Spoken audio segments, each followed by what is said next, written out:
Avec 5 défaites de suite au compteur et une liste de blessés plutôt indécente, voire ronflante, fallait bien que le cadran réveil finisse par sonner dans les bureaux de Kent Hughes et de Jeff Gorton chez le Canadien.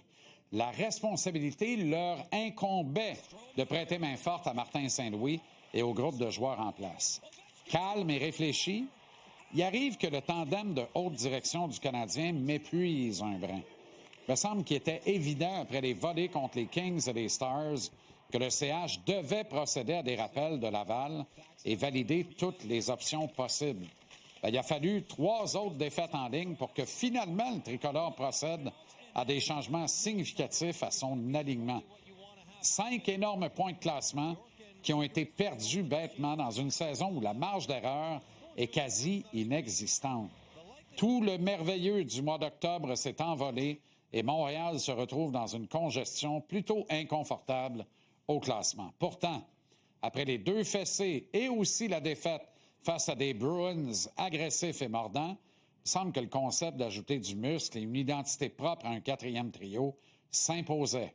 Mais non, on a préféré voyager vers Columbus, se faire rire d'en face par Washington avec seulement Jared Davidson comme valeur ajoutée en provenance de Laval.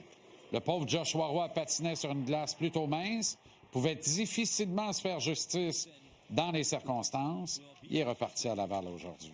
Et finalement arrive le cadet des Shérifs, Florian Jacquet, qui a mis le feu au Centre Bell avec un effet immédiat sur la glace. Le kid a bardassé les Leafs, il a pu célébrer la victoire à son premier match en carrière dans le show. Que j'aurais aimé voir Jacquet contre les Caps et le gros Tom Wilson jeudi soir.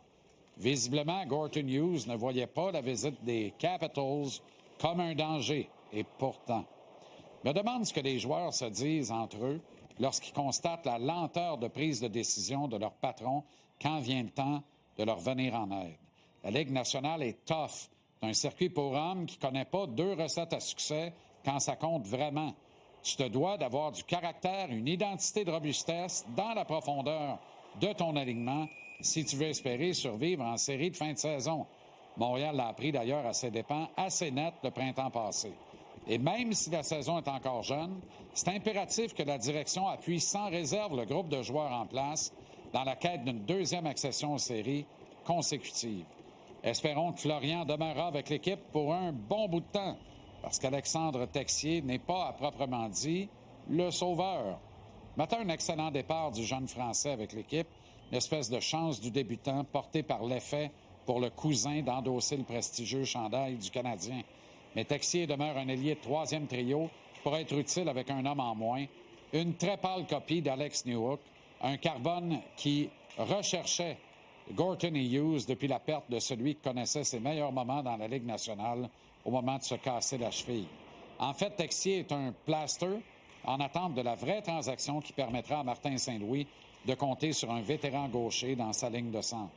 Le rappel d'Adam Ekstrom me fait par contre grand bien. Longiligne défenseur qui brûlait la Ligue américaine, domination belle à voir et qui intimait de le voir se mesurer au meilleur au monde. Ekstrom a une game de bas risque, une très bonne lecture, ce qui lui permet une excellente première passe, servi par un coup de patin aussi efficace qu'élégant. Il a un flair offensif. En plus, il choisit ses moments pour appuyer l'attaque. Je l'ai dit et je me répète, mais Ekstrom jouera en équipe première depuis le début de la saison dans au moins 15-16 clubs de la Ligue nationale.